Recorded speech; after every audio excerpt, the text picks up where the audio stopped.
yo guterura ni byinshi wakora kandi impinduka zikagaragara.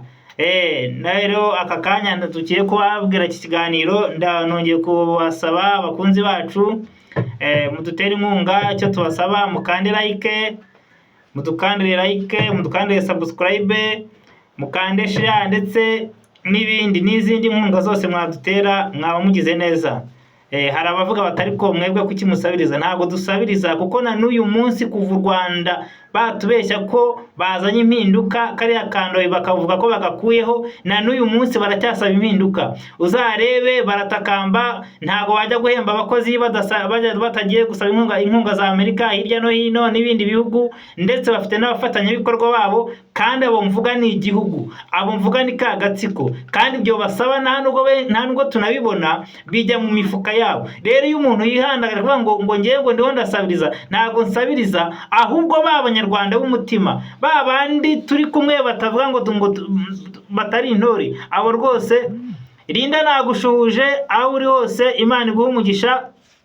Namaze kumenya ko uri n'umukozi w'Imana, ujye unadusengera cyane, kandi Nyagasani agumye kukugirira neza. Ndagushuhuje, turwanya Kandoyi TV, turagukunda cyane. N'ibyo nari ndiho mvuga nsobanura, na n'uyu munsi leta y'u Rwanda iracyaka inkunga, kandi tutazi naho zijya, zitagira n'icyo zidufasha. Ibyo rero umuntu uvuga ayo magambo, abo nizo zandatwa, abo nizo zantore, nirwo mbabwira umunsi ku wundi batugejeje ahangaha, batumariye imiryango, batumariye bavandimwe, na n'uyu munsi bagikomeje gufata agafuni, bagikomeje guhamagaza abantu muri RIB bwihishwa, abandi bakaza nk'abajura ngo baje kubaterura, abandi ngo barabakeneye, kandi ari byayicarubozo, uwo batisha urubozo bamwica akarangira burundu. Ngiye kuvuga uyu munsi aka kanya, ngiye kuvuga kuri topiki ebyiri. Icya mbere ndavugaho, harimo nanabishize no muri topiki, ni gute umuntu ashiduka yisanze i Kigali kandi yarahunze ari kumwe na bagenzi be, mpaka akisanga i Kigali, kandi mu by'ukuri yari impunzi ndetse azi icyo yahunze, kandi yarakorewe ndetse n'iyicarubozo. Bamwe bakavuga ngo ariko uriya muntu ngashobora kuba yari intore, abandi ngo yaje kuneka. Ni gute umuntu yisanga i Kigali? Yisanga i Kigali gute? Ese agezwayo nande? Ese agambanirwa nande? Ese umuntu mwicaranye ukubwira ko uri guharanira impinduka, uwo muntu koko urasanga uwo muntu araharanira impinduka koko? Ese urabona uwo muntu muri kumwe mu rugamba, waramugenzuye usanga ko kari ku rugamba? Ndavuga na ba bandi baduhagarariye bitwa ko ari abayobozi mu buyobozi butandukanye, yaba mu nzego za gisivile ndetse n'iza gisirikare, yaba mu mitwe ya politiki iri hanze. Dufite imitwe myinshi ya politiki. Ese iyo mitwe yose iyo urebye usanga muhuje? Ese ni impamvu ki abantu badahuza? Ni gute umuntu agambanira undi kandi mukorana? Ese nta bushishozi uba wakoze? Icyo nicyo ngira ngo tuganireho, mbere ku kuntu abantu babajyana bakabageza i Kigali, mbere ku kuntu abantu bari kubereka ko muri kumwe mu mpinduka, mbere ku kuntu abantu bari kutubeshya ngo baraduhagarariye, ngo ni abayobozi bacu, abandi bafite amatitire runaka kandi ari intore, ndetse umuntu akagira n'akubwira ngo nzakugurira isanduka yo kugushyinguramo. Uzatinya umuntu uzakwereka ko wowe icyo ubona kigufitiye akamaro, watabonye ko kigufitiye akamaro, ahubwo akabasha kukwereka inyungu zawe mbere y'uko uzibona. Ndashaka kuvuga ku kintu, ku muntu ukwereka inyungu zawe mbere y'uko uzibona, kandi akubwira ko muri kumwe muri opozisiyo. Uwo muntu mpaka akaguherekeza akagutura i Kigali. Rwose Banyarwanda munyihanganire, ndabizi ko hari Abanyarwanda b'umutima, ndabizi ko hari abantu bari hanze kandi bakoresha ukuri, banahunze, bafasha n'abantu. Ndabizi ntabwo ari abantu bose, ariko ndashaka kubereka abo bantu. Yesu yabivuze neza, aravuga ngo muzabamenyera ku mbuto zabo. Icya kabiri, topic yindi ya kabiri ndavuga ku buryo u Rwanda rukomeza kujijisha Abanyarwanda, rubabeshya, kandi rwaratewe, rwarabuze n'uburyo rwakwikura muri uwo mutego. Erega guterwa mvuga ntabwo ari kuvuga ngo baraje barashe bombe i Kigali. Urumva, hari ibitero bibanziriza ibyo ngibyo, kugera aho umuvugizi wa leta avuga ko bagiye kurasa indege akabyiyemerera. Ibyo ngibyo nibyo dushaka, ibyo nibyo duhora tuvuga. Nimba mukoze ikintu, nimba mukoze ibyo namwe nimubyemerere ku mugaragaro, abanyarwanda babone ko mwemeye ibyo mwakoze. Noneho natwe tuzahera aho ngaho. Ibyo biradufasha cyane. Baba ngo mwahunze iki, ese kuki mujya kuvuga leta nabi? Aha, turayivuga nabi nayo ubwayo ihagarara ikiyemerera ko yagiye guteza ambutiyaje, yagiye guteza umutekano muke mu kindi gihugu. Nibyo dushaka. Aha, rero kuri topic ya mbere, yabaye na titre mu kiganiro, nibyo nababwiye mvuga nti murebe neza, dufite abantu batugambanira. Ejo bundi ngiyewe wicaye ahangaha kuri kamera uri imbere yanyu, nababwiye iyicarubozo nakoze, ntabwo mbisubiramo. Iyicarubozo nakorewe, abatarabyumvishe bajye ku biganiro twahereyeho mbere, aho hose narabisobanuye, kandi nibiba na ngombwa nzongera bisobanure, kuko ntabwo hari n'abandi barikorewe, ariko ntabwo nari guhera hejuru ntahereye kuri njyewe. Nabo nzabavuga, narabibemereye. Nagombaga rero kumanza kwiheraho. Utarayibonye yihangane asubira inyuma, kandi munabisaba nzayibereka, kuko burya ushobora kubona ngenda cyangwa mvuga ariko utazi ibikomere mfite ku mubiri. Iyo mvuga ibikomere mba mvuga inkovu. Narababwiye ngo tugomba kujya tuvuga ibintu twerekana ibimenyetso. Linda, ndagushuhuje, kandi rwose icyo gihugu cyubahwe, Repubulika ya Demokarasi ya Kongo yubahwe. Nanjye ndayishuhuje aho bari hose. Umuyobozi w'igihugu cya Kongo, turwanya Kandoyi TV, cyane yitwa turwanya Kandoyi TV, ndetse n'akarengane, turagushuhuje. Kandi ibyo uri gukora ni iby'ubutwari. Buri munyarwanda wese navuga ngo agushyigikire rwose. Dukeneye impinduka kandi mu mahoro. Rero naringiye kuvuga ku buryo iyicarubozo ryankorewe, n'ibyo nari gusobanura narabivuze. Uyu munsi naraharenze, ngeze ku bandi, ariko ntarabageraho. Ndagira ngo mbereke abandi badindiza abantu mu nzira. Ni gute umuntu yisanga i Kigali kandi yarahunze, kandi koko mu by'ukuri yarahunze, agambaniwe n'umuntu bari kumwe. Ndahera ku rugero ngiye muri iyi minsi nabonye. Ikintu cyambabaje kikanantangaza ni ukubona umuntu avuga ngo yewe ngo ngiye ngo mpagarariye, ngo nimba ari impunzi, ngiye mpagarariye abantu runaka, ngiye mpagarariye mfite titre runaka, ngiye ndiho ndareberera abantu. Umuntu atinyuka akavuga ngo arya ngo ni minisitiri wahe, sinkuvuze, ntuzabe minisitiri wanjye. Atinyuka akavuga ngo ngarega ngo Theoneste yahunze, undi atise ko yahunze, akaba yarazanye n'abana, ndetse akazana n'umugore. Ati kuri yo ibintu bamukoreye, ngo nashaka azazane se na nyina. Can you imagine? Nawe ibaza umuyobozi uvuga gutyo, kandi yarangiza akavuga ngo ngerega abatutsi ngo turabazi, ngo twebwe niko dukora. Akabwira umuntu gutyo.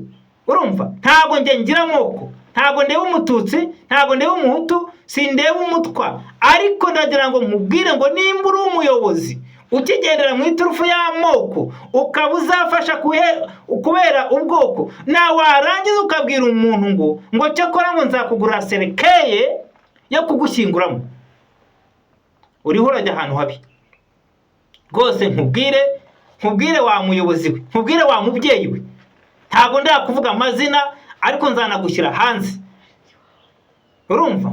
Urangiza ngo urandika ngo uri musaza wawe, ngo ndi musaza wawe. Nge ndi musaza, ubwo buryarya bwanyu nibwo twanze kugera uyu munsi. Urumva? Wangira inama ngo ese inama niyo ngiyo ujya gusenya umuntu? Ibyo bintu ni ibintu koko? Ngo urahamagara umuntu umutandukanye n'undi kubera ko ubona intego y'intore igiye gusenyuka, kumbi uragira ngo twarabamenye. Kandi reka mbabwire, igihe kirageze ngo tuvugishe ukuri, tubwire abantu umuntu tumuvuga mu mazina ye. urumva ese niba uriho urwanya abantu bavuga ngo bahunze Kagame, ngo bahunze leta y'u Rwanda, kandi nawe witwa impunzi, kandi nawe warahunze, kandi wirirwa ku iradiyo uvuga ngo abantu bitandukanye na FPR, ngo abantu bitandukanye n'agatsiko, abantu bitandukanye n'abicanyi, umuntu yaza mwihangane ni connection.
Umuntu yamara kwitandukanya n'agatsiko ugatangira kumubwira ngo hari ibyo yemerewe kuvuga n'ibyo atemerewe kuvuga.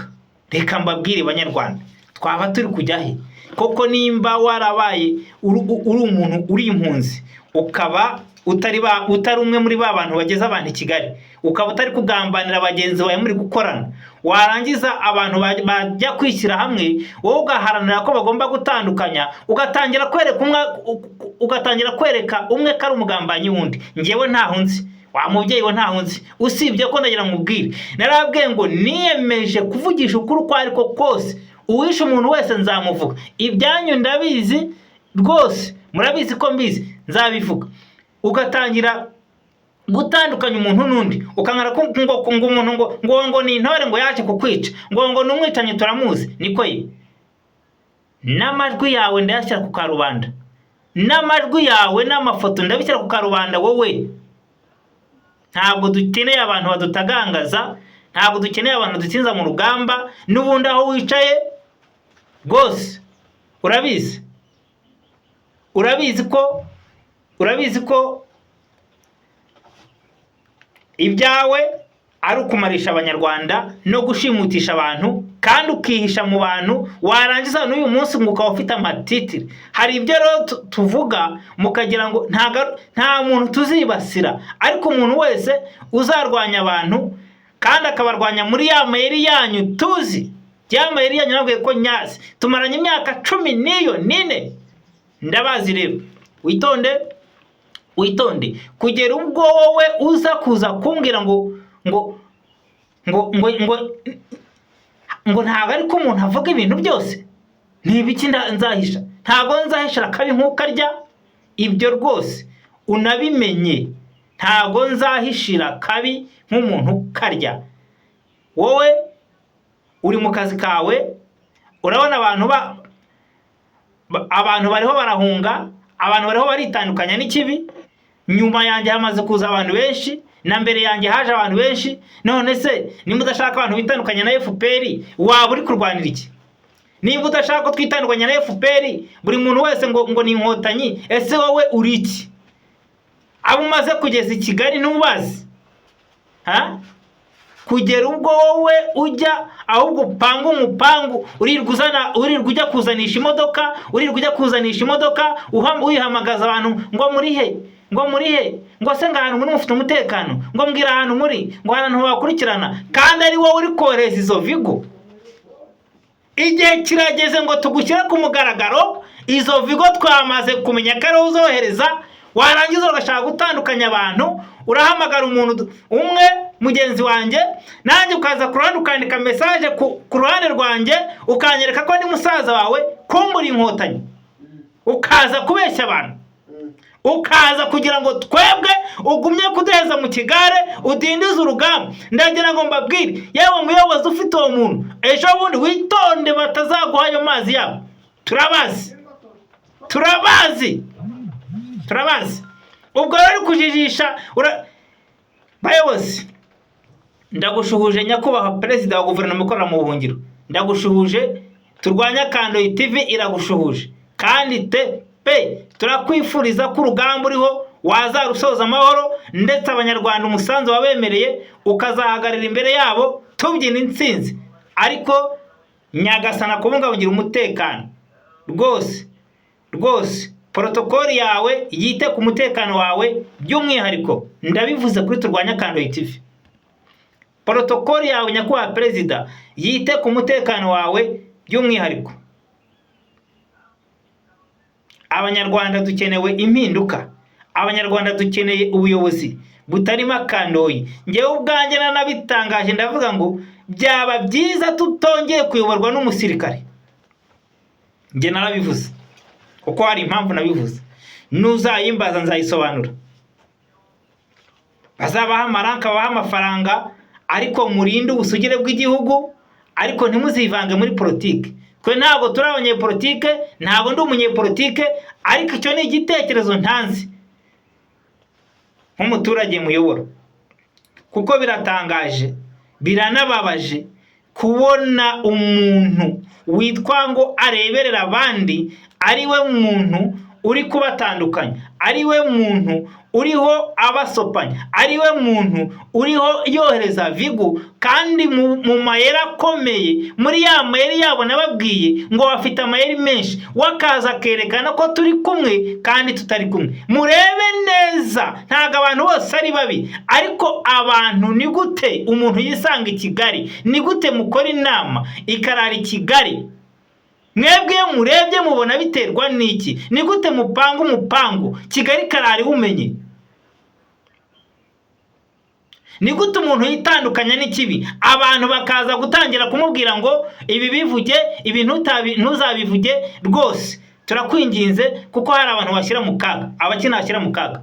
Twapfushije abantu benshi kandi b'inzirakarengane, twabuze imiryango myinshi kandi y'inzirakarengane. Abantu bamaze, abantu baragororerwa, indatwa ziriho ziratuye, indatwa ziriho zirafata ibihembo by'amaraso, ariko abantu bari mu karengane. Wowe urambuza kuvuga ngo sinzavuge amabi, kubera iki? Icyo ni ikimenyetso cya mbere. Umuntu uzakubwira ngo vuga ibi bireke, uzitonde urebe ntuzagwe mu mutego, ni ikimenyetso cya mbere mu gucekinga indatwa. Ni ikimenyetso cya mbere mu gucekinga abantu ngo nujya kujya ahangaha ngo umanze umbwire kumbi vigera gutegereje, aho ngaho uzamanze urebe katari umwe muri ba bandi bari mu kagambane, uzabamenya gutyo. Umuntu nagera hafi yawe ati manze umbwire ko ari runaka, kandi nawe ubwe umutekano we yawubuze, nawe ubwe yarirutse, ariko arashaka kukwereka ko uwo mutekano wawe ugeramiwe. Kumbi aragira ngo amenye ahantu uhagaze, abone uko bagutwara, ndetse abe na nyambere, abe ari wowe wa mbere utangaza amakuru, atari ko kanaka namubwiye, ati kanaka naramubwiye, ati ayo makuru narayamuhaye, namubwiye ko agomba kwitandukanya na kanaka, kandi niwe ugutwaye, niwe utumye bagushimuta. Kumbe uyicaranye n'umwanzi utabizi. Murebe neza, ziriya nkotanyi zifite amayeri menshi, narabivuze ko zifite amayeri menshi. Iyo ujya utinya abantu bagera n'ubwo bohereza abagore babo, ariko kugira ngo babone ubuzima bwawe. Jya utinya abantu bohereza abakobwa babo, akemera agafata umukobwa we akamusheta, ndavuga muri za ndatwa, ndavuga muri za misi, kabone n'ubwo yaba zikarabona izindi ngaruka, ariko mpaka abona umutwe wawe. Banyarwandakazi, ibyo mubimenye. Icya kabiri ngiye kuvugaho, ndavuga ku buryo igihugu gisumbirijwe, igihugu gishobora gutera kigaterwa ariko kigaceceka. Ntawe utabizi neza ko u Rwanda rwateye Kongo. Ibyo ngibyo nyereka ko n'uwara yavutse abizi, ariko na n'uyu munsi abantu baracecetse. Birababaje bikanatangaza kumva umuvugizi wa leta ajya hari akemera ko barashe indege iri ku butaka bw'ikindi gihugu kandi itabakomye bakajya gutera igihugu. Hari impamvu y'ibyo. Ntabwo bakwifata ngo barase indege nta mpamvu bayirashe, kuko murabizi neza ko icyo bakoze nakawa mugani ngo wakoze hahandi ngaragiriza y'ukuboko. Niza ngaruka mbi zigiye kubageraho, mwikururiye mugiye no gukurura Abanyarwanda. Uyu munsi mukaba mwaratewe mugatinya kubivuga. Ni mubitangaze kuko ntabwo mwarashe indege, kubera ko iyo ndege mwayirashe muri mu misa, cyangwa kwirasa ntabwo bivuze ko mwari muri mu masengesho yo kurasa indege. Mwayirashe indege kubera ko mwayitaga umwanzi, ariko nyuma yo kurasa iyo ndege mwitegura ko mugiye gufatisha abiri. Mwebwe ubwanyu muzi ko mwihamagarira akarambaraye murakikoreye mu maboko yanyu, akarambaraye muragashigatiye. Numvise hari umuyobozi umwe wivugiye amagambo, nzajya mpora nyagarukaho kenshi. Aravuga ngo abantu bafite imyaka 50 ngazajyana nabo. Uwabivuze muramuzi. Rero namwe icyo ni ikimenyetso cyo kurasa indege y'abandi twe dufite amahoro, mutubeshya ko dufite amahoro kandi mwaratewe mukanga kubivuga. Uyu munsi urwogo rukaba rugiye kugwira Abanyarwanda. Nkabambwira umuntu wese ushoboye, umuntu wese uwumva afite urukundo rw'igihugu, akunze n'Abanyarwanda ndetse nawe ugatisize, ngo akuremo akarenge. Nyamara burya inyamaswa ihunga nubwo yahagira cyane, ariko irokora ubuzima bwayo. Ejo mutazaba nka wa muserebanye wahiriye mu nzu ngo niko byahoze yokeje umuserebanye. Kubera ko aho igihe kigeze, buri muntu wese yakabaye ari umuntu ureba kure. Aho igihe kigeze, buri muntu wese yakabaye ari umuntu utekereza kuba yakunda mugenzi we, kuko hari igihe kizagera n'ibyo mwirata, n'ibyo mwishyizemo, ayo magambo mwigwa mubwira abandi ngo harya ngo numvishe ejo ari washizeho audio wayisohoye wowe indatwa, ngo haraho bamenyereye gukubita inkoni, ngo bagomba gutungwa n'inkoni, ngo ubundi ngo batagomba no kugira amazi yo gukaraba. Ariko mbabwire, kubwirasi bwararangiye. Ntabwo nababwiye ko nge ntagira amoko, nta moko ngira, kuko mwese mwaranyiciye murabizi. Yaba inkotanyi mwaranyiciye, yaba intera hamwe mwaranyiciye. Ubwo rero muri abo bose nta mwicanyi n'umwe nzigera nshyigikira, nta mwicanyi n'umwe nzagirira ibanga, nta mushimusi n'umwe nzigera numvikana nawe, kuko ibyo mwakoze mukwiye kujya hasi mugakubitwa icyuhagiro. Mwamara gukubitwa icyuhagiro mukicuza, mugasaba imbabazi, mukazisaba umunyarwanda wese mwahemukiye. Mwarahemutse bihagije. none uyu munsi muri ya mayeri yose yo guteranya umwana na nyina, yo guteranya umugore n'umugabo, yo gushimuta mu mayeri menshi, yo guteranya abantu bashatse impinduka. Banyarwanda, ndagira ngo mbabwire, numvisha hari umuntu umwe wabivuze, nubwo telefoni zavaho, nubwo channel zafungwa, Imana yaduhaye ubwenge, hari byinshi mwakora kandi bigashoboka. Nubwo hafungwa buri kimwe cyose, iminara igafungwa, Abanyarwanda mwashize umutima hamwe, Abanyarwanda twashize umutima hamwe, ntabwo ikibi cyatumeneramo, kuko intwaro bakoresha ni intwaro imwe yonyine yo gutandukanya abantu, ni intwaro imwe yonyine yo kukwereka ko mugenzi wawe ari umwanzi wawe. Uzitondera umuntu ukubwira icyo kintu, nawe uri mukuru, uzabanze ushishoze. Intwaro nkuru bakoresha, mutwihanganire nsubira inyuma niyegisikize kandi mbasaba imbabazi, ntabwo ari njyewe ubona biri gucikagurika, ni ikibazo cya connection dufite. Rwose dufite ibibazo bya connection, bakunzi bacu, bandi baharanira amahoro, bandi bifuza ko abandi babaho, dufite ibibazo bya connection.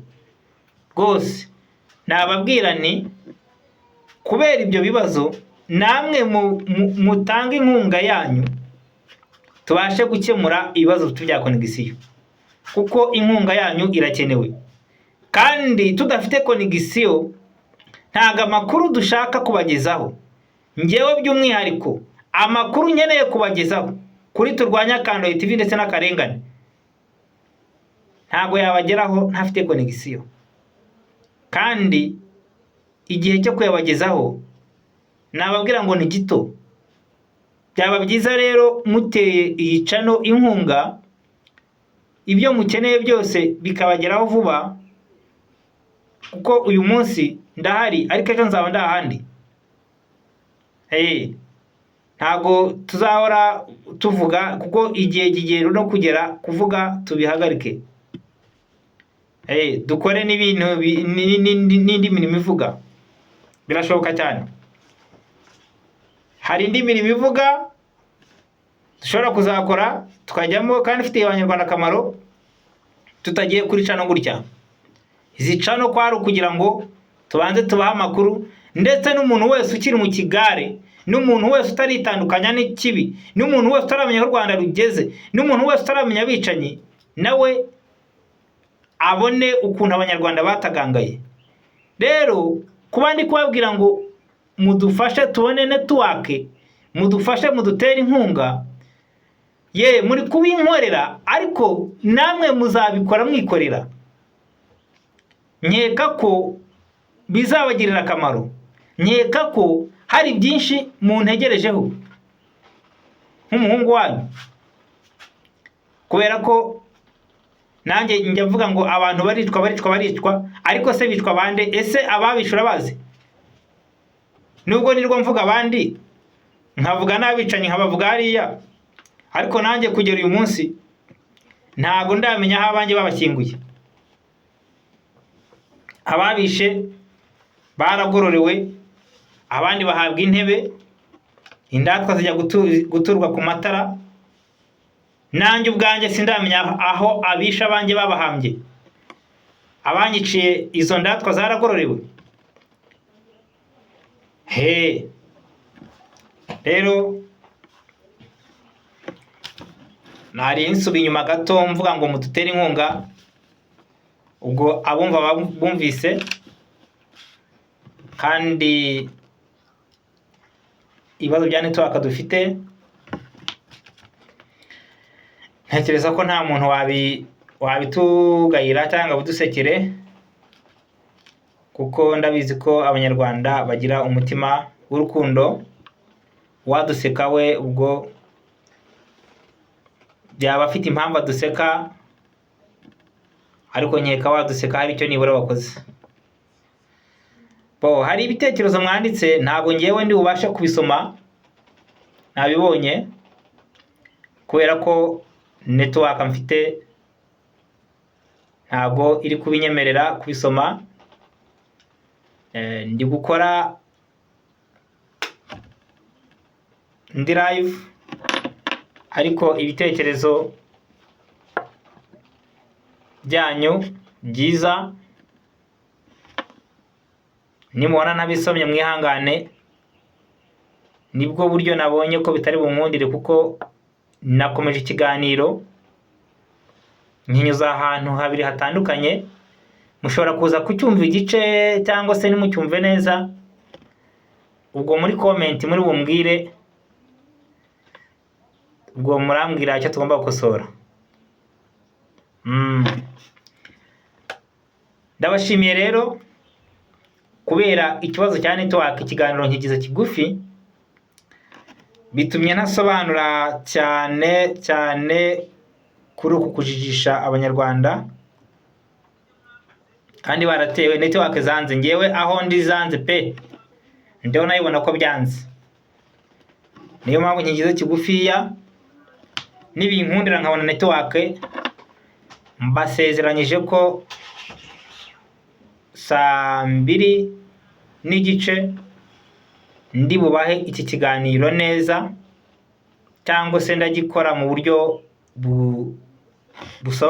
butomoye, ndetse n'ibyo nateganyije kongeramo nkaza kubyongeramo. Ndababwira ngo abankurikiye mu buryo butaboroheye mugire amahoro y'Imana. Abantu bose bakunda impinduka mugire amahoro y'Imana. Abantu bose batwifuriza ibyiza Imana ibakubire karindwi. Abatwifuriza ibibi Imana ibateze intambwe, ibasubize inyuma inshuro 7. Uko niko Yeremiya yavuze. Abatwifuriza ibyiza mbisubiremo, Imana ibakubire karindwi. Abatwifuza ibibi cyangwa batwifuriza ibibi, Imana ibateze intambwe basubira inyuma inshuro 7. Ariko turabakunda, dukunda abanyarwanda bose. Mugira amahoro, umwe n'umutekano, kandi buri muntu wese uharanira ukuri. Twizeye ko uyu mwaka ari wo wa nyuma wo gutagangaza abanyarwanda. Buri muntu wese akibohora, buri muntu wese uyu mwaka ukamubera uwa nyuma wo kubohoka mu mutima we, akabohoka. Buri muntu wese akagira ubwisanzure n'amahoro, kandi hamwe no gusenga Imana, hamwe no kwizera no gushyira hamwe, hamwe no kwirinda kugwa mu mutego w'umwanzi. Ndavuga abantu bashyize hamwe, bafite ubushishozi. Mugire amahoro, tuzatsinda. Bye bye.